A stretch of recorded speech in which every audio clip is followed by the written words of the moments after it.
Just putting my finger in the way, testing the camera. Oh, gotcha. All right, you ready? Oh, it's recording, I think. Yeah, it is.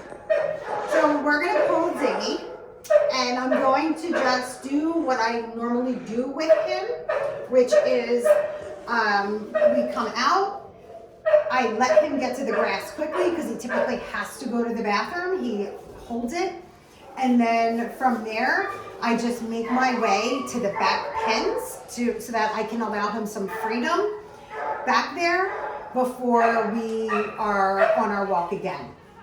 So let's go pull Zig. Okay, he has not been out today? He has not been out yet today, which is pretty typical of when I take him out.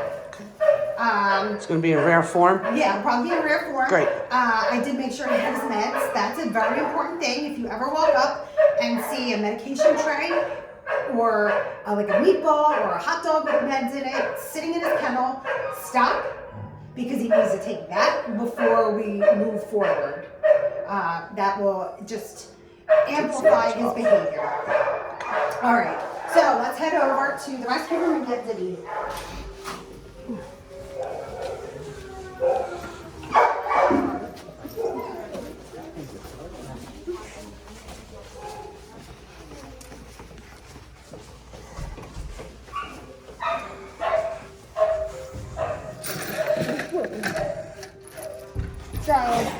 So with him, I do grab the metal leash and I put it in my pouch, and I flip.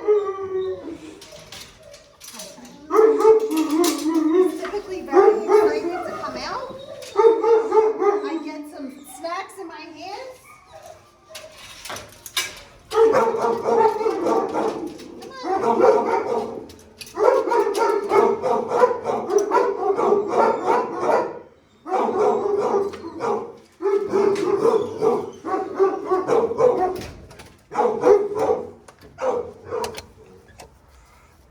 I don't know if you noticed what he did. This is something that I noticed he's been doing with me, is that he gets himself a little worked up about coming out.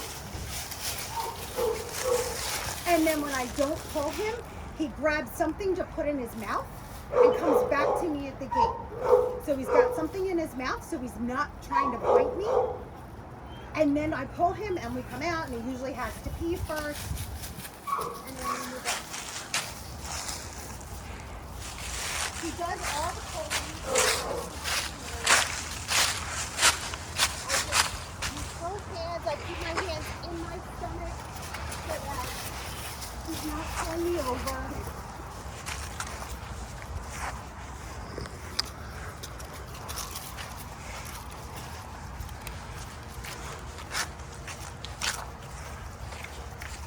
He typically is like this when he has to go to the bathroom.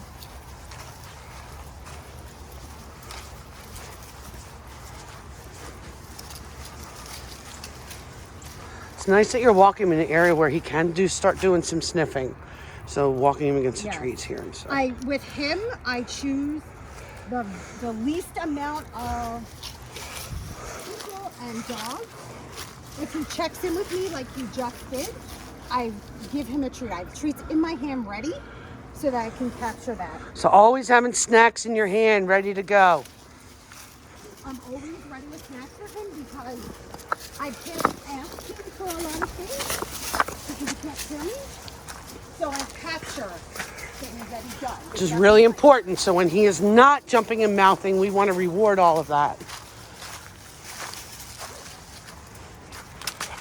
And as you can see, we didn't see any dogs or a lot of other people. I'm really careful about where I take him. He's very visually stimulated. So, can you show some of the hand signs too? So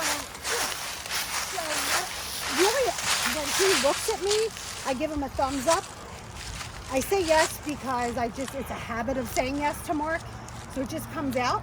There's nothing wrong with talking to a deaf dog. He picks up on that too, because he's looking at my face when he does it.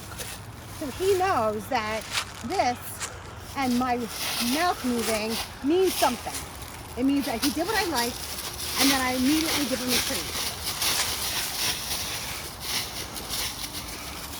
Okay.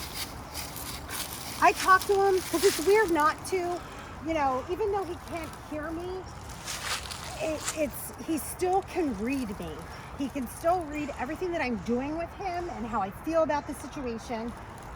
And I don't force him. He wants to stand here and sniff. I'm just going to let him stand here and sniff. I want him to tell me what he wants to do within reason. If he was like dragging me to another dog, well, I'm not going to let him do that. But back here is him and I. So we're just going to make our way into this pen, but we'll let him smell the smells. And you can see, he really hasn't come towards me at all. He's just very much about sniffing, peeing, doing his thing. He checked in with me a couple of times. I captured it, and we move on. And even though he's pulling, I'm not really letting him take me down. I'm trying to slow it down a little bit. And we're making our way to the side.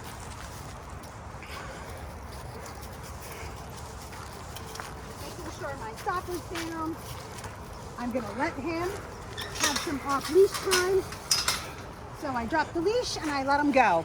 If he poops, I come back for it. Or I'll walk the pen with him and let him figure that out. And you can see he just wanted to do his thing. He just wants to be who he is.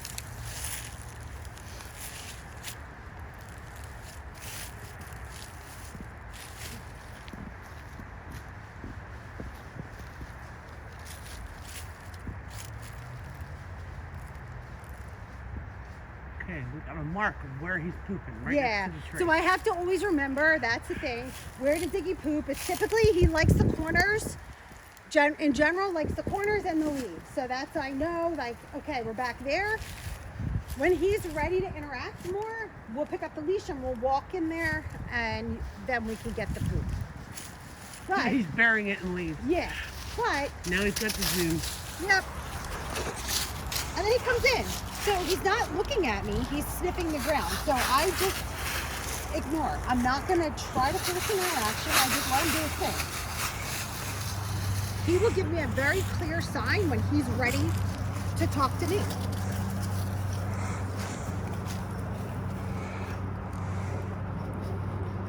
And you can see, he's visual, so he's checking out the parking lot, he sees the lights. Hi. Yeah, and then he's like, ah. And I'm off again.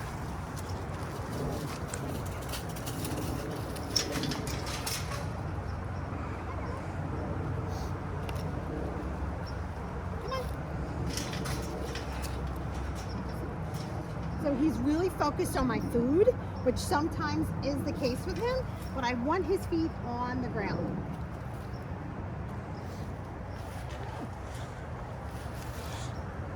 So I'm just telling him I like that his feet are on the ground. He doesn't know what I like, but he knows I like what he's doing right now. So.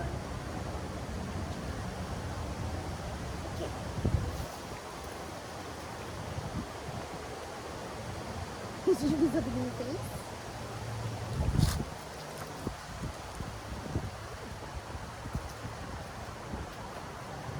I'm getting a little nub flutter, so I take a handful and I toss it in, and that's when I'll open the gate and I'll pick up the leash. And I'll join him in the pen, trying not to get us stuck. And I let him just finish cleaning up the food. And from here on, I might do find it, because he really wants the food. Good boy.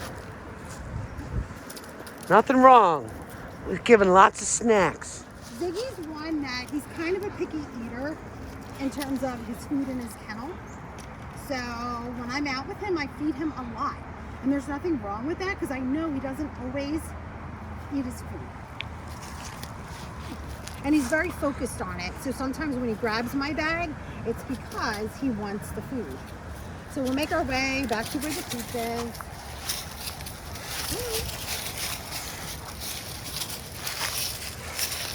And the reason why I'm choosing to find it right now is because you can see it, right? I need him to be able to see where the food's going. maybe we'll do a little bit of ping pong with him, which I really haven't done with him.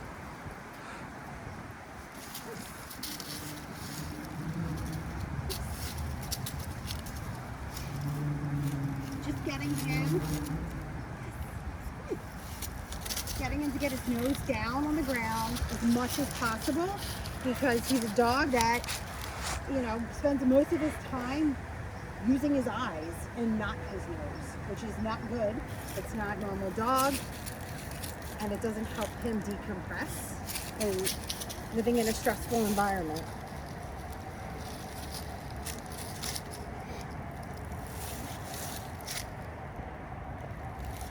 So I'm rewarding when he's looking at me. I'm getting that nose down. Just look.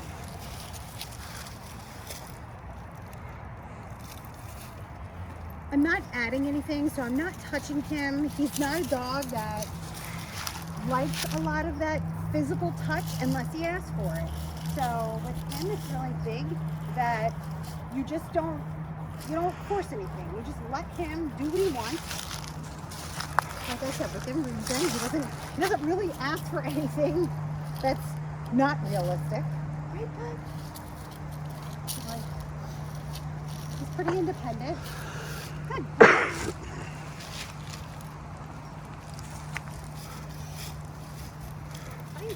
Good job.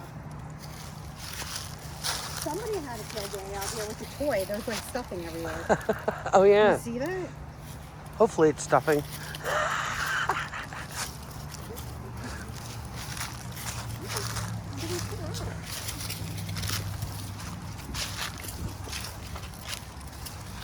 Yeah, I see what it looks like. But doing something constructive with him so that he can focus on something else rather than jumping on you, jumping at your bag, you know? And because you're so liberal with the snacks, he doesn't have to jump at your bag. Yeah, he doesn't even think about it. And you can Right. see, like, he takes these moments to kind of scan. Because he's assessing his environment, right? He's looking around. Deaf dogs in general are going to be more visual. They're going to be more tactily, meaning touch stimulated. So anything like that, sorry, it was like stuck in my hand, is going to just be too much for him. It's windy, so that feels different on his body. Right. And then sometimes just trying to get through a walk, like because we have to keep moving, can overstimulate him as well. Yep. So we're looking at 12 minutes right now, and look at him, right? So we're not, you know, it's not about physical movement as much as it is using his other senses. Yep. And oops, sorry, bud. My fingers are all sticky. This can be just as much exercise as that, you know, mile and a half or whatever we want to try to get him on. Yep. And he doesn't really need that. I mean, he's more of a thinker. And I mean, in the home, they reported like he was kind of a couch potato. Right. So it's always not about speed and quantity as it is quality. Yeah, and he does like agility, so sometimes I'll do that with him. But right now, I'm really just have been more focused on this really good contact with me, letting him make choices, and not like kind of running him around, helping him to just be a little bit more calmer so that he can have more successful interactions with more people and not feel like that. So we should all try practicing stuff like this with him, you know, just with the snacks and making sure that when he's giving us eye contact that we're marking it, you know, with the thumbs up like you do, right? And lots of food. He takes the treats gently. If he's not taking them gently, then that tells me that there's something going on in the environment that is too much for him. So that's usually my cue. Otherwise, I mean, he's really gentle about the treats. So if he is kind of grabby with the treats and something's going on, maybe start dropping the treats on the ground for him. So then I'll do more find it. I'm just cognizant of he might not see where I put it, or he's not going to hear me if we're outside at night. And you can see he's like I need the food. But he doesn't feel like he has to push for it. Which is sometimes all it is. Yeah, fine. And you can see like something like the wind, the lights catch his eye. So something that, and he's taking this piece a little harder now. Just kind of.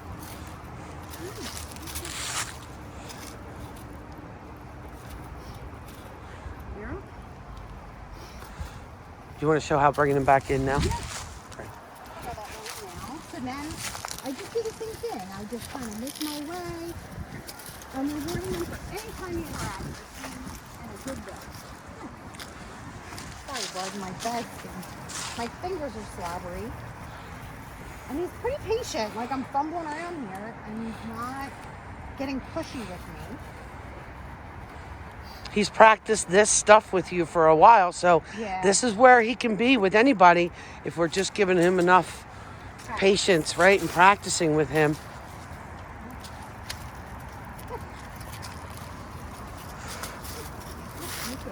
He does get, I notice, a little excited, which is a normal thing with dogs when we go through a threshold.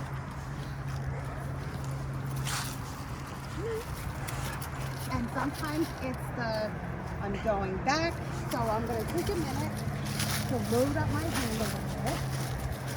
And now we're on a scent, so I'm going to let him disengage that. I didn't hear that with the cars in the background. Talk louder. No, I was just saying, all of a sudden he was pulling a little, so he was cracking the scent. Okay, let him do it.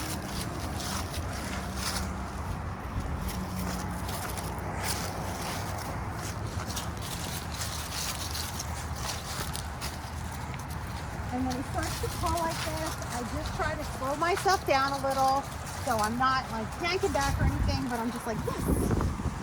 Anytime he just stops and looks at me. So when he starts to feel leash pressure, I see that a lot of times that just slows him down. Yep. So you don't have to feel like you need to pull him back. You're slowing the walk so that he feels the leash pressure when he chooses to go forward. And then he turns around and it's like, okay, I'd rather be right here because I get snacks when I'm right there. Yeah. And then he pulls and you slow down. It slows him down, right? Yep. Snacks out of his bag. They're trapped in the bag. So this could also be he's getting more anxious the closer he gets to the building. There's a lot. So I just have more food in my hand, ready to go. More food to toss for him.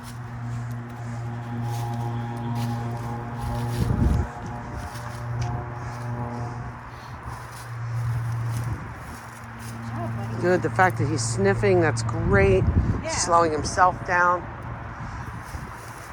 And I let him. Every walk, it's a little different, but it always kind of looks like this, where he is more anxious coming back. But you can see the constant check. He's like, hey friend, I'm here. He feels that leash and then he's like, whoop, hi. That's great. He waits for you. Yeah, he does. He's like, hurry up, old lady. I know. He thinks we're too slow. Whatever.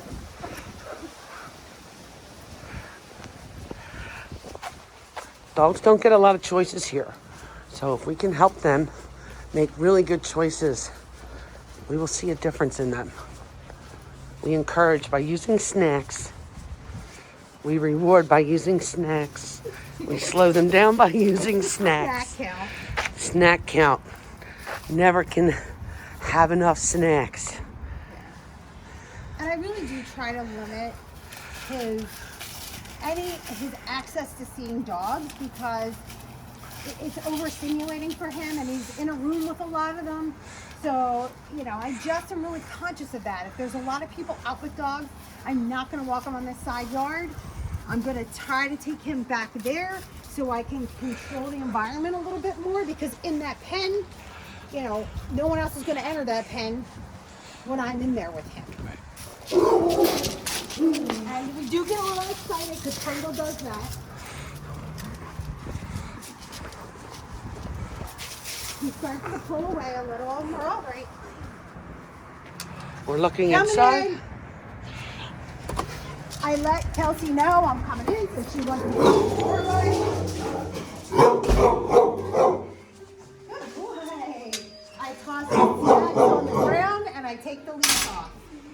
And Ziggy is happy with his kennel, not putting his mouth on me. That was a successful outing of no mouthing. Go Zig!